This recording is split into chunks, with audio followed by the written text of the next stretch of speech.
எல்லோருக்கும் வணக்கம் நண்பர்களே. ஷேர் மார்க்கெட்டே பத்திக்கிட்டு எரிய போகுது. ட்ரம்ப் அவர்கள் சொல்கிறாரு, மிகப்பெரிய தாக்குதலை நாங்கள் எடுக்க போகிறோம்.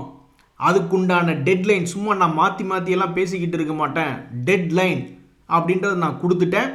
இந்த தேதிக்குள்ளே அவங்க கப்பல் போக்குவரத்துக்கு அனுமதி கொடுக்கலின்னா அவ்வளவுதான், ஈரானுடைய நாட்டில் எந்த முக்கியமான இடமும் இருக்காது அப்படின்னு மிகப்பெரிய ஒரு விஷயத்தை சொல்லியிருக்கார்.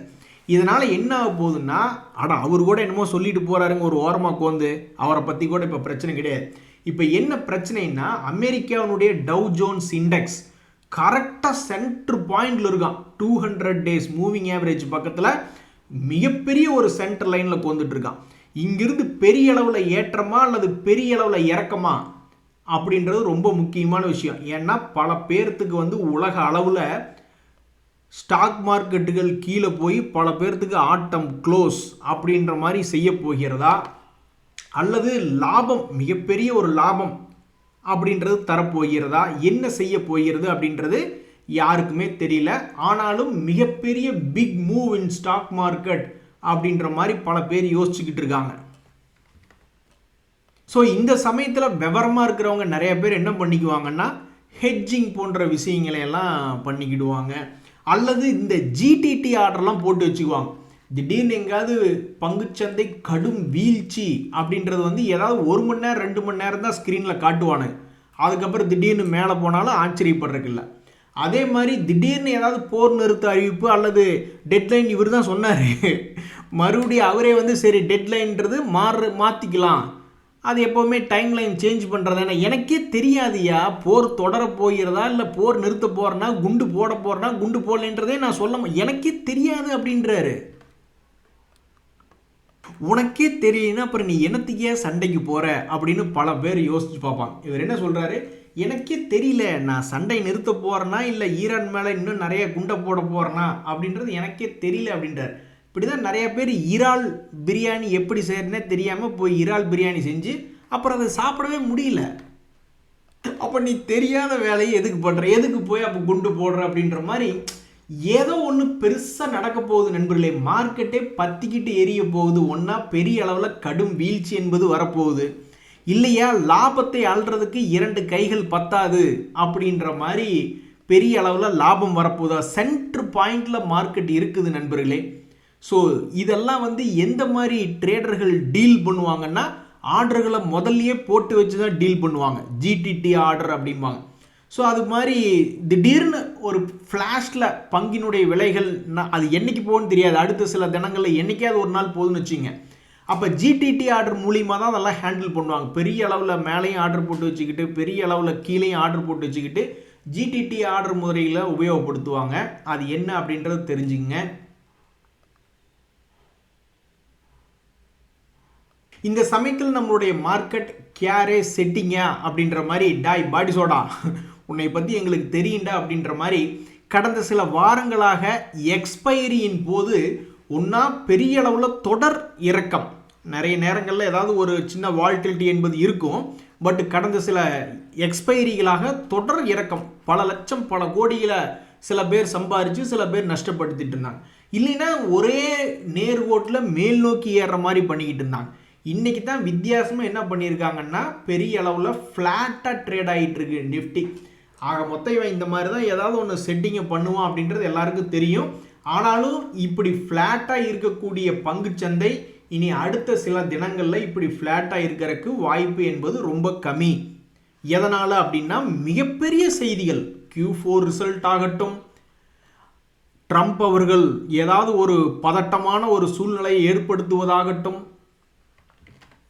அதே மாதிரி நம்மளுடைய ஆர்பிஐ மானிட்டரி பாலிசி மீட்டிங் வரதாகட்டும், யூஎஸ் ஃபெட்டினுடைய மினிட்ஸ் வரதாகட்டும், எவ்வளவோ பெரிய விஷயங்கள். அதே மாதிரி அமெரிக்காவினுடைய டவ் ஜோன்ஸ் நாஸ்டாக் இண்டெக்ஸ் எல்லாம் 200 days மூவிங். இதெல்லாம் எதுக்கு அப்படின்னா, மிகப்பெரிய அளவில் மார்க்கெட் பற்றிக்கிட்டு எரிய போகுது. ஒன்றா மிகப்பெரிய ஒரு குஜாலா, இல்லைன்னா மிகப்பெரிய ஒரு கும்பா. நான் இறங்குறத பற்றியெல்லாம் கவலைப்படுற மாதிரி இல்லை. மேலே வந்தால் லாபத்தை புக் பண்ண போகிறேன், கீழே வந்தால் 6 மாதமாக நான் என்ன பண்ணேன் அதையே தான் இனிமேலும் பண்ண போகிறேன். இது பெரிய விஷயமா? இருந்தாலும் நான் மனசுக்குள்ளே என்ன வேண்டிக்கவன்னா, நல்லதாக ஒரு விஷயம் நடந்து மார்க்கெட் மேலே போகட்டும் இந்த சென்டர் பாயிண்ட்லேருந்து அப்படின்ற மாதிரி தான் நான் வேண்டிக்குவேன். நண்பர்களே, மார்க்கெட்லேயே இன்னைக்கு 2 உருப்படியான விஷயம். ஒன்று, டிட்டாகர் அப்படின்ற ஒரு ரயில்வே துறை பங்கு 10% என்பது ஏறியது. அதே மாதிரி இன்னொரு ரயில்வே துறை பங்கு ஜூபிட்டர் வேகன்ஸ் என்பது 5% ஏறி இருக்கு. இந்த 2 தான் இன்னைக்கு மார்க்கெட்லேயே ஒரு உருப்படியான நல்ல விஷயம். ஸோ தொடர்ந்து மனசு வலிக்கிற மாதிரி எதிர்த்த வீட்டுக்காரங்க கூட போய் திரிசா கிட்ட ஒரு ஆட்டோகிராஃப் வாங்கி போட்டோ எடுத்துகிட்டு வந்துட்டான். பக்கத்து வீட்டுக்காரங்க கூட ருக்மணிகிட்ட போய் ஒரு ஆட்டோகிராஃப் வாங்கிட்டு வந்துட்டான். நம்மளால் லோக்கலில் ஒரு இன்ஸ்டாகிராமில் வீடியோ போடுற பொண்ணுகிட்ட கூட நம்ம போய் ஒரு ஆட்டோகிராஃப் வாங்க முடியலையேன்னு வருத்தப்படுற மாதிரி ஒரு 3 வருஷமாக இப்படி ஒரு கோபுர சரிவை பார்த்துருக்கீங்களா? 100 ரூபாயிலிருந்து 700 ரூபா போனவன் மறுபடியும் 273 ரூபாய்னு சரிஞ்சு கிடக்கக்கூடிய இந்த ஜூபிட்டர் வேகன்ஸ் அப்படின்றது போன வருஷத்தில் ஒரு வேலையை பார்த்தான் தான், நான் இல்லைன்னு சொல்லலை. போன வருஷத்தில் வந்து ஒரு ரவுண்டு எவ்வளோ தூரம்னா 63% ஏறிச்சு போன வருஷத்தில். ஆனால் இந்த முறை வந்து ஆக்சுவலாக அது சம்பாரித்து கொடுக்கல. நிறைய ஸ்மார்ட் மணி கான்செப்டுக்காரங்க என்ன பண்ணியிருப்பாங்க, போன வருஷத்தினுடைய லோவில் வந்து விழுந்து கிடக்குது, மறுபடியும் இன்னொரு தடவை இன்னொரு ரவுண்டு ஆசையாக போகலான்னு சொல்லி எடுத்துருந்துருப்பாங்க. இப்போ வரைக்கும் அவங்களுக்கு ஒன்றும் லாபமே வந்திருக்காது. ஒரு சிறிய அளவில் ஏறி இறங்கிக்கிட்டு இருக்கான். ஆக மொத்தம் இதில் யாருமே வெளியே வந்திருக்க மாட்டாங்க. பழைய 60% கிடைச்சா தான் வெளியே வருவோம் அப்படின்ற மாதிரி பல ஸ்மார்ட் மணி கான்செப்டுக்காரங்க உள்ளேயே தான் கோந்திருப்பாங்க. இங்கே பார்த்தீங்களா, இந்த ஜூபிட்டர் வேகன்ஸ் அப்படின்றது ஒரு லாபம் செய்யக்கூடிய பங்கு தான். இன்னும் இப்போ வரைக்கும் அவங்க நஷ்டம் அப்படின்ற ஒரு கம்பெனியாக வரல, லாபத்தில் தான் ரிப்போர்ட் பண்ணிக்கிட்டு இருக்காங்க. ஆனால் இதில் பணம் போட்டிருக்கக்கூடிய முதலீட்டாளர்கள் எஃப்ஐஐஸ் அப்படின்றவங்க தொடர்ந்து தங்களுடைய ஹோல்டிங் பர்சன்டேஜ் இன்க்ரீஸ் பண்ணிக்கிட்டு தான் இருக்காங்க.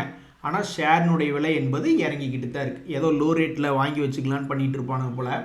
ஆனால் அதே சமயம் நம்மளுடைய டொமஸ்டிக் இன்ஸ்டிடியூஷனல் இன்வெஸ்டர்ஸ் வந்து கொஞ்சம் கொஞ்சமாக அந்த பங்கில் கொஞ்சோண்டு வெளியே வந்திருக்காங்க.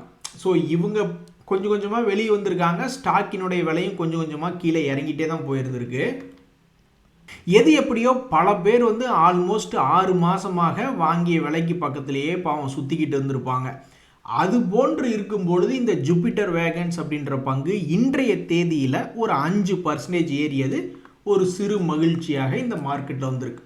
இந்த டிட்டாகர் ரயில்வே சிஸ்டம்ஸ் அவனும் 2025 ஒரு ரவுண்டு போனவன் தான். அவனுடைய அளவுகள் அப்படின்னு பார்த்தீங்கன்னா 40%லாம் ஏறி இருக்கான். ஸோ இந்த பங்குலையுமே பல ஸ்மார்ட் மணி கான்செப்டுக்காரங்க என்ன நினச்சிருப்பாங்க, பரவாயில்ல போன வருஷம் ஒரு ரவுண்டு போயிட்டு வந்துடுச்சு, இந்த வருஷம் ஒரு ரவுண்டு போகணும் அப்படின்னு விவரமாக இந்த லோ ரேட் வரும்போது எடுத்து வச்சுக்கு வந்திருப்பாங்க. அவங்களுக்கும் கடந்த ஒரு மாதமாக எந்த விதமான பெனிஃபிட்டும் இல்லாமல் ஒரே இடத்துல தான் சுற்றி கொண்டு இருந்த இந்த பங்கு இன்றைய தேதியில் 10% ஏறி இருக்கு அப்படின்ற ஒரு செய்தி இந்த டிட்டாகர் ரயில்வே சிஸ்டம்ஸில் வந்திருக்கு.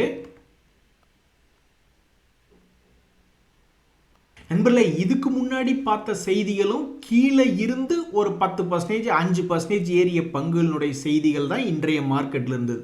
இப்போ பார்க்கக்கூடிய செய்திகளும் கீழே இருந்து ஏறிய பங்குகளினுடைய செய்திகள் தான் இருக்குது. அதாவது இந்த ரெயின்போ சில்ட்ரன்ஸ் அப்படின்ற பங்கு நல்ல அருமையாக சம்பாரித்து கொடுத்துருக்கான். அவன் வந்து 2025 ஒரு நல்ல ஒரு அருமையான ஒரு சம்பாதிப்பு எப்படி சம்பாரித்து கொடுத்துருக்கான் அப்படின்னு நீங்கள் பார்த்தீங்கன்னா, ஆல்மோஸ்ட் கீழே 1225 ரூபா இருந்தவன் 30% ஏறி சம்பாரித்து கொடுத்துருக்கான். அப்படி சம்பாரித்து கொடுத்த பிறகு தற்போதைக்கு அதே ரேட்டில் போன 2025 ரேட்லேயே தான் சுற்றிக்கிட்டு இருக்கு. இது நிறைய பேர்த்துக்கு பிடிக்கல. ஏன் அப்படின்னா, ஒரு 30%க்கெல்லாம் போன வருஷம் நல்லா மேலே போய் கீழே வந்து சம்பாரித்து கொடுத்த பங்கு கடந்த 2-3 மாதங்களாக வெறும் நீங்கள் கணக்கு போட்டிங்கன்னா ஒன்றுமே இல்லை, வெறும் ஒரு 12%க்கு ஏறுவதும், போன வருஷம் 30% ஏறி இறங்கியிருக்கான். இப்போ சமீபத்தில் 12% ஏறுவதும் 12% இறங்குவதும் மறுபடியும் 12% ஏறுவதுமாக கடந்த 1.5-2 மாதத்தில் இப்போதைக்கு இந்த வேலை இப்படி பண்ணியிருக்கான். இதனால் வந்து இன்னைக்கு இந்த பங்கு ஒரு 5% பக்கையெல்லாம் ஏறி இருக்கு அப்படின்ற ஒரு காரணத்தினால இனி மறுபடியும் இந்த பங்கு ஏதாவது சம்பாரித்து கொடுக்குமா அப்படின்ற மாதிரி பல பேர் பார்த்துக்கிட்டு இருக்காங்க. ஆனால் இன்றைய தேதி வரைக்கும் கடந்த 3 மாதங்களாக அது 12%க்கு தான் இறங்குவதும் ஏறுவதும் இறங்குவதுமா இருந்துகிட்ருக்கு. ஸோ இனி இதனுடைய எதிர்காலத்தில் இந்த பங்கினுடைய விலை மேலே வரணும் ஆண்டவா அப்படின்னு பல பேர் அந்த ஷேரை வாங்கி வச்சவங்கெல்லாம் வேண்டிக்கிட்டு இருக்காங்க. ஸோ இந்த பங்கு முக்கியமான சென்டர் பாயிண்ட்லேருந்து இன்னும் ஒரு முறை ஏறி இறங்க போகிறதா. 2024 இவனுக்கு இதுதான் வேலை, ஏறுவதும் இறங்குவதும் ஏறுவதும் இறங்குவதும் ஏறுவதும் இறங்குவதுமாக ஒரு 30%, 50% ஏறுறது இறங்குவதும் இந்த வேலையை பண்ணிக்கிட்டு இருக்கு. நீ இந்த 2026ல் இப்படி மேல் நோக்கி ஏறி இறங்க போகிறதா அல்லது கீழே போயிட்டு மேலே வருதா என்னன்றது தெரில. ஆக மொத்தம் ஒரு முட்டையை போட்டு விட்டுறாதா சாமி, இந்த மாதிரி எங்களுக்கு இருக்கக்கூடாது, எங்களுக்கு இந்த மாதிரி தான் இருக்கணும் அப்படின்னு பல பேர் வேண்டிக்கிட்டு இருக்காங்க. அடுத்து நம்ம பார்க்கக்கூடிய எம்ஃபாசிஸ் அப்படின்ற பங்கும் இவனும் பல காலமாக 2024 இவனும் வந்து ஒரு 20%, 30%, ஒரு 50% அப்படின்ற மாதிரி 3 ரவுண்டு வருஷத்துக்கு ஒரு ரவுண்டை போட்டுக்கிட்டே இருக்கான். 2023, 24, 25ன்னு வருஷத்துக்கு ஒரு ரவுண்டு போட்டுக்கிட்டு இருக்கான். இத்தனைக்கு அது இருக்கக்கூடிய டெக்னாலஜி செக்டர் ஒரு கும்பா செக்டர் அப்படின்னு இந்த ஆர்டிஃபிஷியல் இன்டெலிஜென்ஸ் வச்சுட்டு விளையாட்டு காமிச்சிக்கிட்டு இருக்காங்க. இப்படி முட்டையாக போட்டு கொண்டிருக்கக்கூடிய இந்த எம்ஃபாசிஸ் ஆகிய பங்குமே இன்னைக்கு ஒரு 5% ஏறி இருக்கக்கூடிய நேரத்தில் இந்த 2025லேயும் ஒரு முட்டையை போடுமா அப்படின்ற ஒரு கேள்வி தான் பல பேர்த்துக்கு வந்துக்கிட்டு இருக்கு. அல்லது கீழ் நோக்கி இப்படி ஒரு முட்டையை எப்படி நீங்கள் முட்டையை போட போகிறீங்க? ஆக மொத்தம் இப்போ பார்த்துருக்கக்கூடிய பல பங்குகளினுடைய செய்திகள் எல்லாமே இன்றைக்கி எப்படி ஏன்னு தெரில. மார்க்கெட்டில் கடந்த 4 நாளாக மார்க்கெட் ஓரளவுக்கு ஃப்ளாட் டு பாசிட்டிவாக இருக்கானுங்களா, அதனால தான் பல பேர் வந்து என்ன பண்ணியிருக்கானுங்கன்னா முக்கியமான சப்போர்ட் லெவலில் இருந்து கொஞ்சோண்டு மேல் நோக்கி ஒரு 10%, 25% ஏறி வந்திருக்கானு. இது எல்லா பங்குகள்லையும் நடந்ததுன்னா கொஞ்சம் மகிழ்ச்சியாக தான் இருக்கும், இல்லைன்னு சொல்ல. நேற்று கூட ஒரு நண்பர் கமெண்ட் போட்டிருந்தார், கடந்த 3 நாட்களில் பார்க்கும்போது எனக்கு லாஸுங்கிறது ஆல்மோஸ்ட் லாஸே இல்லைங்க, என்னங்க ஒரு அதிசயமாக இருக்குது அப்படின்ற மாதிரி ஒரு கமெண்ட் போட்டிருந்தார். அதுக்கு மிக முக்கியமான காரணம் என்னென்னா பல பங்குகள் இப்படி கீழே விழுந்திருந்தா கரெக்டாக அந்த சப்போர்ட்லேருந்து கொஞ்சோண்டு இப்படி மேல் நோக்கி ஏறி வந்திருக்காங்க, 10லிருந்து 20% வரைக்கும் ஏறி வந்திருக்கான். அந்த ஒரு காரணத்தினால தான் அந்த நண்பர்லாம் மகிழ்ச்சி அப்படின்னு கமெண்ட் போட்டிருக்காரு. ஸோ நம்மளுக்கு தேவை எல்லாமே வந்து மார்க்கெட் புதுசாக எதுவும் பண்ண வேண்டாம். 2025 என்ன பண்ணுச்சு, 2024 என்ன பண்ணுச்சு, அதைவே திருப்பி 2026 பண்ணிடுச்சுன்னா கூட நிறைய பங்குகள் 40-50% ஏற வேண்டியது இருக்குது. ஸோ நண்பர்களே, இந்த வருஷம் முடியறதுக்குள்ள மார்க்கெட் ஏதோ ஒரு வகையில் பற்றிக்கிட்டு எரிய போகுது. இனி மிட் டேர்ம் எலெக்ஷன் வேறு இருக்கான், அமெரிக்காவினுடைய எலெக்ஷன் வேறு இருக்குது, நம்ம இந்தியாவினுடைய பல மாநிலங்களுடைய எலெக்ஷன் ரிசல்ட் வேறு வரப்போகுது. அது ஒன்றும் பெரியசாக ஒன்றும் இல்லைன்னு வச்சுங்க. பட் இருந்தாலும் மார்க்கெட்டு தொடர்ந்து பெரிய அளவில் பிக் மூவ் மேலே போகிறதுக்கும் சரி அல்லது பிக் மூவ் டவுன்வர்ட்ஸ் வர்றதுக்கும் சரி மிகப்பெரிய ஒரு செட்டிங் பண்ணிக்கிட்டு இருக்காங்க. பார்ப்போம், ஆட்டம் க்ளோஸ் ஆக போகுதா இல்லை லாபத்தை அள்ளுறதுக்கு 2 கைகள் பத்தாது அப்படின்ற நிலைமையா அப்படின்றது தெரியல. ஆனாலும் பல ட்ரேடர்கள் புத்திசாலித்தனமாக ஹெட்ஜிங் பண்ணுறதோ அல்லது இந்த ஜிடிடி ஆர்டர்கள் மூலியமாக டீலிங் பண்ணுறதோ அப்படியே யோசித்து பார்த்து அதுக்கு தகுந்த மாதிரி அவங்களுடைய மூமெண்ட்ஸை மாற்றிக்குவாங்க. நண்பர்களே, இப்போ தான் நம்ம ஒரு மிகப்பெரிய ஒரு செய்தி என்பது பார்க்க போகிறோம். இந்த நாட்கோ ஃபார்மா அப்படின்ற பங்கு இன்னைக்கு மைனஸில் இருந்தது. 1000 ரூபாய்களுக்கு பக்கத்தில் சுற்றிக்கிட்டு இருந்த இந்த பங்கு தற்போது பார்க்கும் பொழுது 1085 அப்படின்னு போயிருக்கான். ஸோ இன்னைக்கு லோ 1008, இப்போ 1084, ஆல்மோஸ்ட் 8%. இப்போ இந்த நாட்கோ ஃபார்மு இது வரைக்கும் கடந்த கால வரலாறுகளில் என்ன பண்ணியிருக்குது அப்படின்னா நண்பர்களே, பெரிய அளவில் லோவில் விழுந்துட்டு திடீர்னு ஒரு பெரிய ஹை என்பது விற்கும், அப்புறம் மறுபடி பெரிய அளவில் விழுந்துட்டு மறுபடியும் ஒரு ஹை என்பது விற்கும். இப்படியே பண்ணி கொண்டிருந்த இந்த நாட்கோ ஃபார்மா தற்போது அடிவாரத்தில் வந்து விழுந்திருக்கு. ஸோ இந்த அடிவாரத்திலிருந்து மிகப்பெரிய அளவில் மேல் நோக்கி வருமா, அடுத்த சில வருடங்களில் அல்லது எதிர்காலங்களில் இந்த பங்கு மிகப்பெரிய அளவில் ஏறுமா அல்லது இறங்குமா அப்படின்ற ஒரு சுவாரஸ்யமான ஒரு இடத்துல இந்த பங்கு என்பது வந்திருக்கு. இப்போ நீங்கள் இந்த நாட்கோ ஃபார்மா அப்படின்ற பங்கு எடுத்து பார்த்தீங்கன்னா அதனுடைய கடந்த கால வரலாறுகள், இப்போ கோவிட் விட்டுருங்க, கோவிட்டுக்கு முன்னாடி இருந்தே பாருங்கள், பெரிய அளவில் இறக்கம் என்பது வந்ததுக்கப்புறம் திரும்பி ஏறும்போது அந்த பழைய ஹையை ஒரு தடவை தாண்டி காட்டுறான். 2021 ஒரு தடவை தாண்டி காமிச்சானா, அப்புறம் மறுபடியும் 2024 ஒரு முறை தாண்டி காமிச்சான். ஸோ இப்போ நிறைய பேர் என்ன எதிர்பார்க்குறாங்கன்னா, இந்த நாட்கோ ஃபார்மா ஒரு வேளையை அதே மாதிரி திரும்பி வந்து ஹையை தாண்டி 2000 ரூபாய் வரைக்கும் போகுமா அப்படின்னு ஒரு தரப்பு யோசிச்சுக்கிட்டு இருக்காங்க.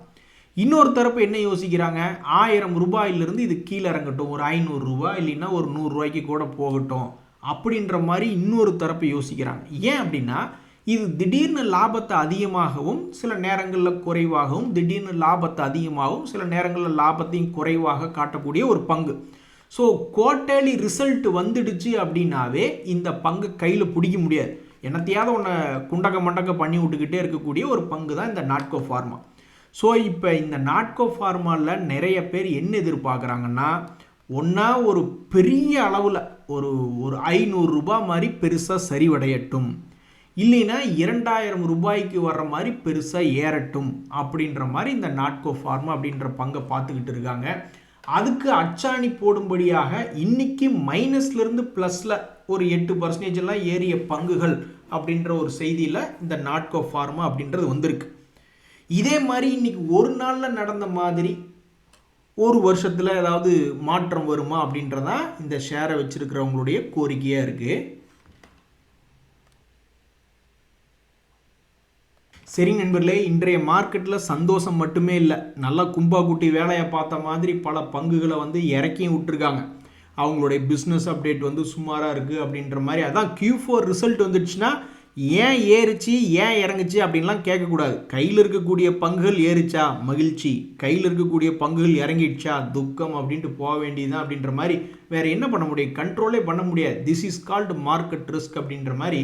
இன்றைக்கி நேற்று நல்லா சந்தோஷமாக தான் இருந்திருப்பாங்க. இந்த ஜூப்ளியன்ட் ஃபுட் ஒர்க்ஸ் அப்படின்ற கம்பெனி வச்சுருக்காங்க. இன்றைக்கி காலையில் வந்ததுலேருந்து அது 10% கும்பா. அதே மாதிரி தான் இந்த பேங்க் ஆஃப் இந்தியா அப்படின்ற பங்கு. பொதுவாக குவார்ட்டர்லி பிஸ்னஸ் அப்டேட்ஸ் என்பது வரும்பொழுது பேங்க் பங்குகள் நிறையா இருக்கிறவங்களுக்கு சிலதுக்கு பாசிட்டிவாக இருக்கும், சிலதுக்கு சுமாராக இருக்கும். அந்த வகையில் என்னை போட்டு குத்தி விட்டானுங்களே அப்படின்ற மாதிரி இந்த ரிசல்ட் சீசனில் பேங்க் ஆஃப் இந்தியாவை ஒரு 4% குத்தி விட்டாங்க. எது எப்படியே நண்பர்களே, மார்க்கெட்டில் தரமான சம்பவம் என்பது வெயிட்டிங். சும்மா நம்ம பார்த்துக்கிட்டு இருக்கிறோமா, இப்போ தான் 26,000 பார்த்தோம், 3000 பாயிண்ட் கம்மியாக இருக்குது நிஃப்டி. ஸோ மறுபடியும் 3000 பாயிண்ட் மேலே பார்க்க போகிறோமா இல்லை 3000 பாயிண்ட்டை கீழே பார்க்க போகிறோமா அப்படின்றது அடுத்தடுத்த சில தினங்களில் நம்மளுடைய ட்ரம்ப் அவர்கள் டிசைட் பண்ணுவார். நன்றி, வணக்கம்.